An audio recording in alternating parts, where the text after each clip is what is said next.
Mis hermanos, estamos en la segunda lección de este hermoso folleto, El Gran Conflicto. Y gracias por venir a adorar con nosotros a nuestro Dios. Y no se olviden de una cosa importante.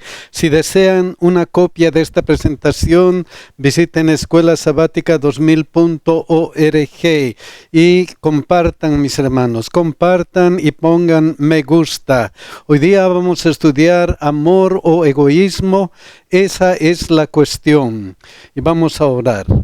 Señor que estás en los cielos, otra vez estamos aquí agradecidos porque nos has traído para estar en comunión contigo. Gracias, Señor, por tus cuidados hacia cada uno de nosotros en esta semana.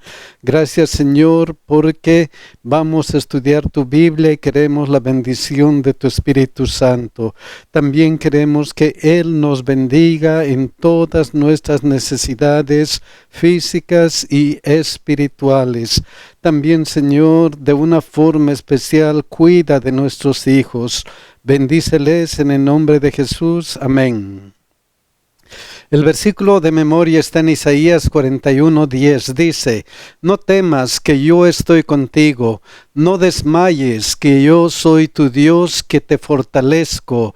Siempre te ayudaré, siempre te sustentaré con la diestra de mi justicia. Siempre te ayudaré. Esta semana estamos estudiando amor o egoísmo. Esa es la cuestión.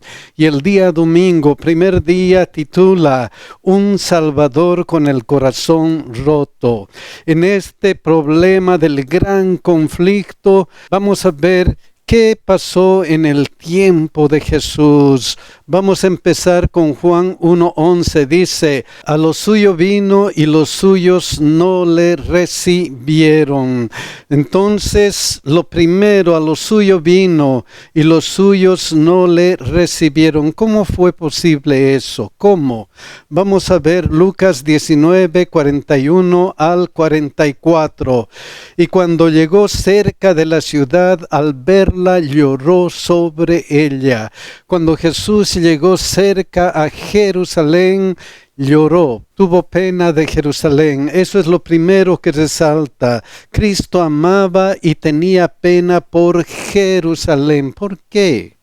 ¿Por qué lloró? ¿Por qué tenía pena de Jerusalén? Miren lo que dice, diciendo: oh, si también tú conocieses a lo menos en este tu día lo que es para tu paz, mas ahora está encubierto de tus ojos esta parte, por cuanto no conociste el tiempo de tu visitación. ¿Cuál visitación?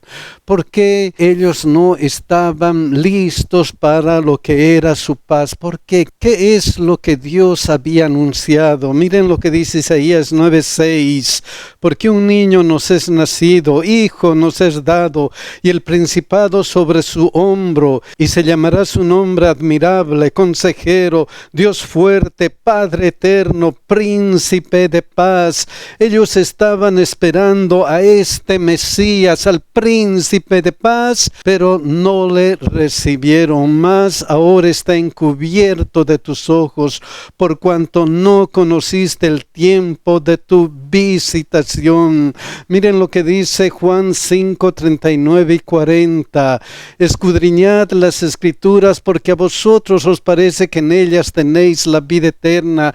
Les está hablando al pueblo de Israel, les dicen: escudriñan las escrituras porque buscan la vida eterna. Buscan en este libro la vida eterna. Y Jesús recalca: y ellas son las que dan testimonio de mí. Ellas son las que dan testimonio, las que han profetizado que yo estoy listo para salvarles, que yo soy el Mesías. Tienen en las escrituras todo el detalle de mi salvación. Ahí están, ellas son las que dan testimonio de mí. Escudriñan la Biblia, buscan la Biblia. Ellas son las que dan testimonio de mí, pero tienen un problema. tienen un problema que, y no queréis venir a mí para que tengáis vida. A los suyos vino y los suyos no le recibieron. Por eso estaba de pena, por eso él estaba sufriendo, por eso estaba derramando lágrimas, porque su pueblo no le recibió. Entonces el pueblo elegido no deseaba aceptar al Mesías prometido. Cuidado, mis hermanos, que no deseemos aceptar al Mesías prometido, a nuestro gran Dios y Salvador Jesucristo. ¿Qué más no quería hacer el pueblo? Miren lo que dice Mateo 23, 37 al 38. Jerusalén, Jerusalén, que matas a los profetas y apedreas a los que te son enviados. Cuántas veces quise juntar a tus hijos como la gallina junta sus polluelos debajo de las alas y no quisiste. El pueblo elegido, ellos se negaron a permanecer bajo la jurisdicción y cobijo de las alas de Dios. No quisieron recibir el cuidado y la protección de Dios. Y por eso Jesús lloró, Jesús estaba de pena. Y el resultado, ¿cuál fue el resultado de estas malas elecciones? He aquí vuestra casa os es dejada desierta, porque vendrán días sobre ti cuando tus enemigos te rodearán con vallado y te sitiarán y por todas partes te estrecharán y te derribarán a tierra y a tus hijos dentro de ti y no dejarán en ti piedra sobre piedra.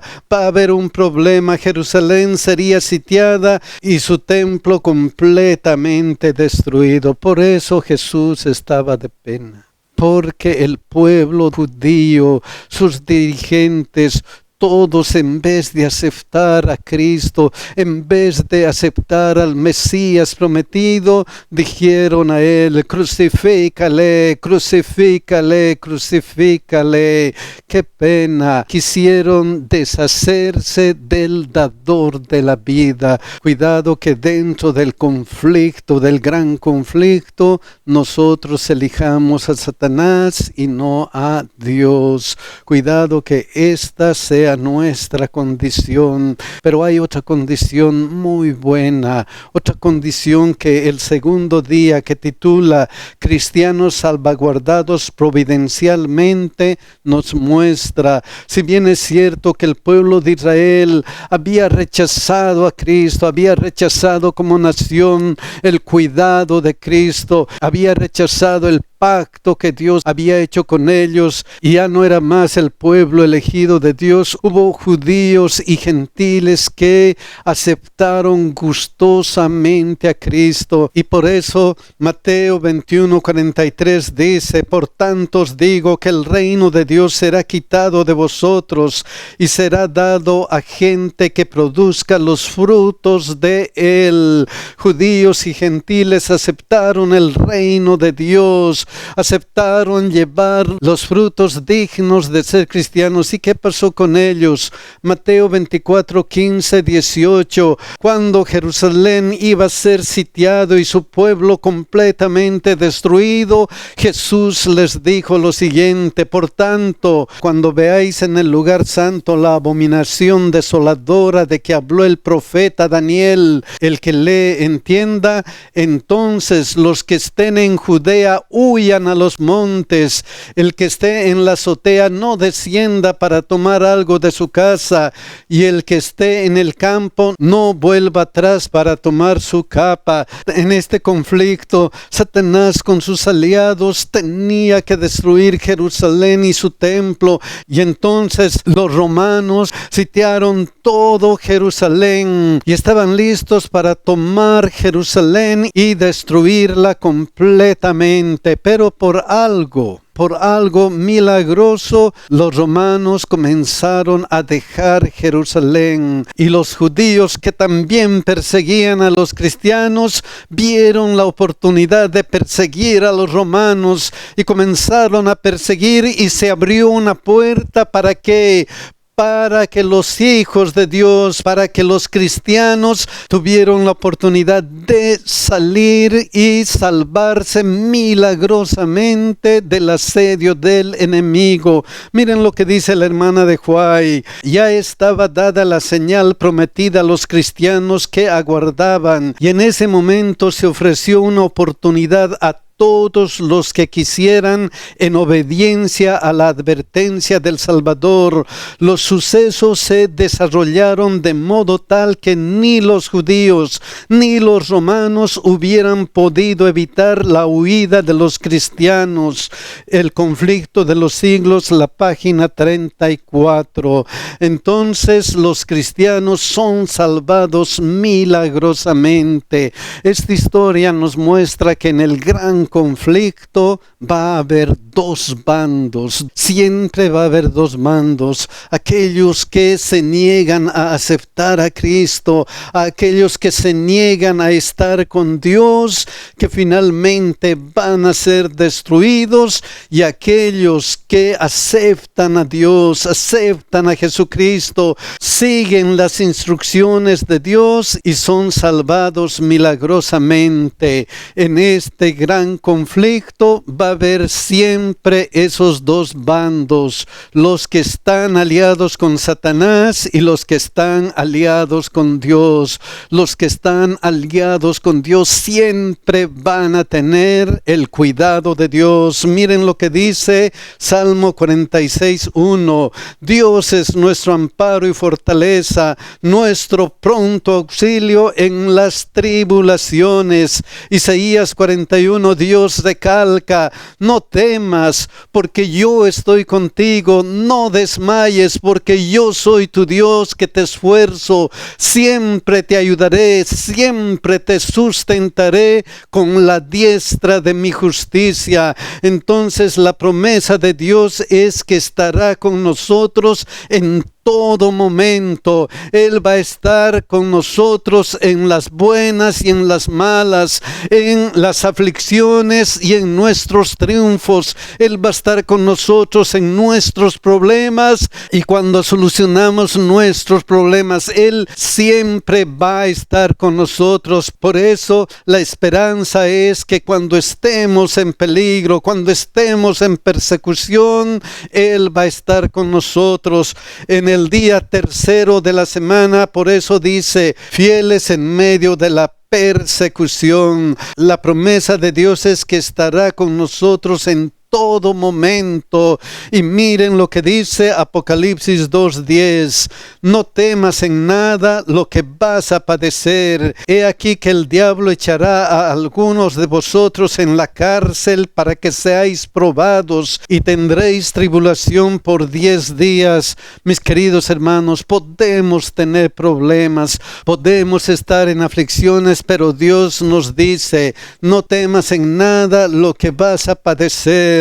La Biblia nos da ejemplos de cómo a veces los cristianos tuvieron problemas. Miren este ejemplo, Hechos 4:17-20. Miren lo que dice: sin embargo, para que no se divulgue más entre el pueblo, amenazándoles para que no hablen de aquí en adelante a hombre alguno en este nombre, y llamándolos les intimidaron que en ninguna manera hablasen ni enseñasen en el nombre de Jesús. Entonces los discípulos soportaron amenazas de parte de los aliados del enemigo. Pero ¿cuál fue la reacción de los discípulos? ¿Cuál? Miren lo que dijo: mas Pedro y Juan respondieron diciendo: juzgad si es justo delante de Dios obedecer a vosotros antes que a Dios. Entonces los discípulos no se intimidaron ante el enemigo, ante las acechanzas del enemigo y sus aliados.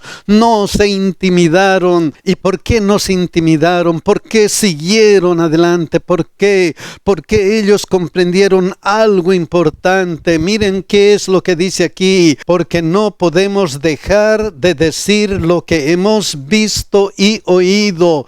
No podían dejar de decir lo que vieron. Estaban llenos del Espíritu Santo, habían aceptado a Cristo como su Salvador personal y ahora estaban en la gran batalla para ganar adeptos hacia Cristo. En otra oportunidad, miren lo que pasó aquí, Hechos 5, 17, 18, 28 y 29.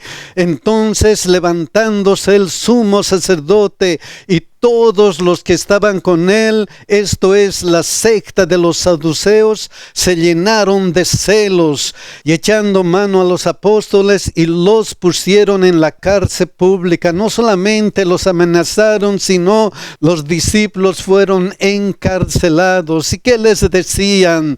Diciendo: no os mandamos estrictamente que no enseñaseis en ese nombre. Y ahora habéis llenado a Jerusalén de vuestra doctrina y queréis echar sobre nosotros la sangre de ese hombre. Los discípulos fueron encarcelados, pero llenaron a Jerusalén del Evangelio. Estaban predicando el Evangelio a pesar de que el enemigo estaba luchando contra ellos. ¿Y por qué? ¿Por qué ellos estaban imbuidos en predicar el Evangelio? Respondiendo Pedro y los apóstoles dijeron: es necesario obedecer a Dios antes que a los hombres. Creían que era necesario obedecer a Dios antes que a los hombres. Lo más importante es obedecer a Dios antes que a los hombres. Qué ejemplo, mis hermanos, qué ejemplos de estos hombres predicadores en medio de la persecución. Nosotros todavía tenemos libertad para predicar el Evangelio. ¿Qué estamos haciendo por Cristo? Miren este otro ejemplo, Hechos 8, 1 al 4. Y Saulo consistía en su muerte. En aquel día hubo una gran persecución contra la iglesia que estaba en Jerusalén, y todos fueron esparcidos por las tierras de Judea y de Samaria, salvo los apóstoles. Y hombres piadosos llevaron a enterrar a Esteban e hicieron gran llanto sobre él. Y Saulo asolaba la iglesia y entrando casa por casa arrastraba a los hombres y a mujeres y los entregaba en la cárcel. Entonces los hijos de Dios sufrieron persecución e incluso la muerte. Pero ¿qué pasó? Pero los que fueron esparcidos iban por todas partes anunciando el Evangelio.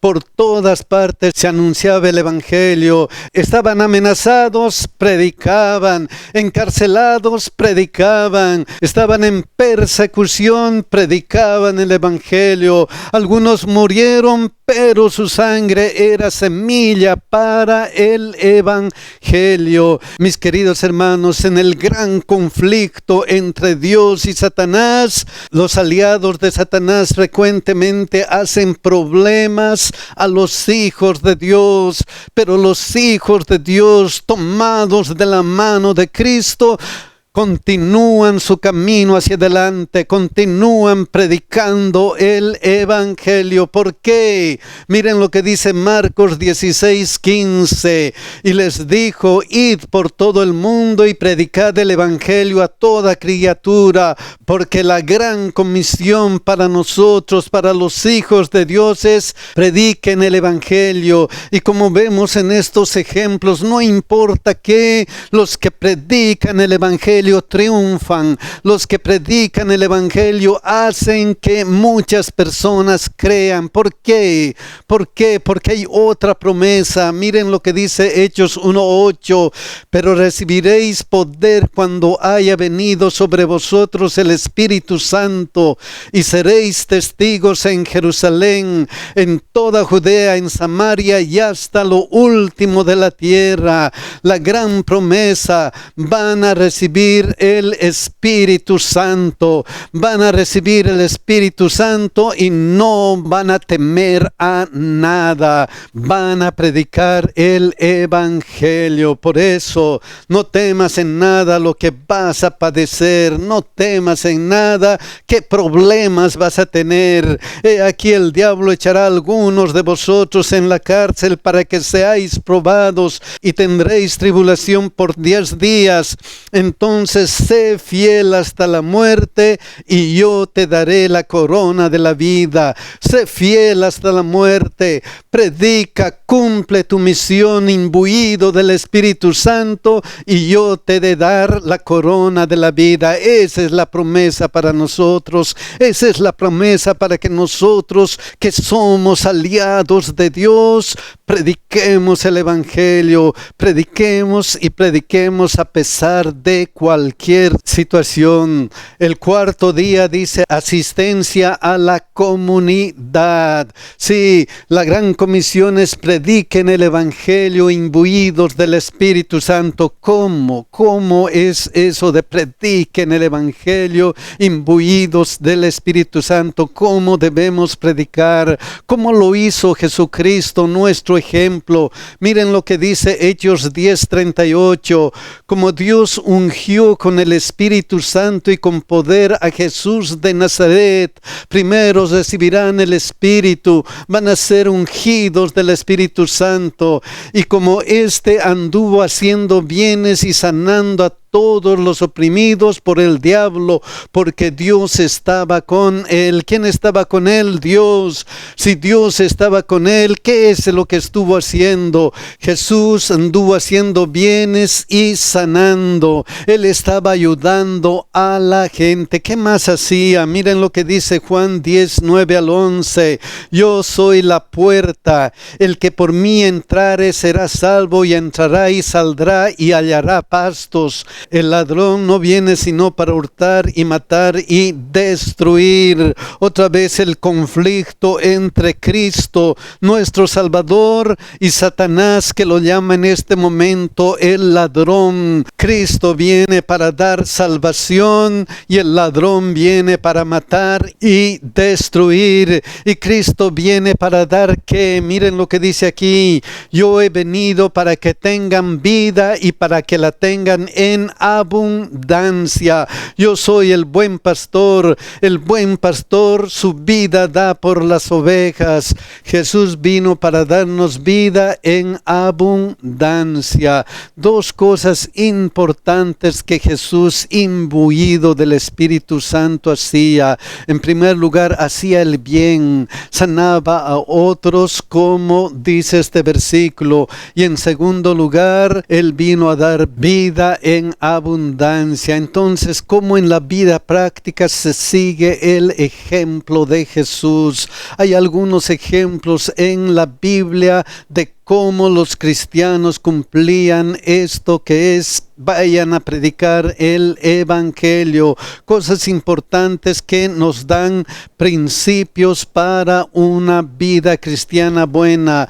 En primer lugar, el ejemplo de Hechos 2:44-47. Lo primero era que, y el Señor añadía cada día a la iglesia los que habían de ser salvos. En primer lugar, lo más importante para nuestras iglesias, para la iglesia de ese tiempo, que era: la iglesia estaba cumpliendo su misión. Nosotros como iglesia tenemos que cumplir la misión.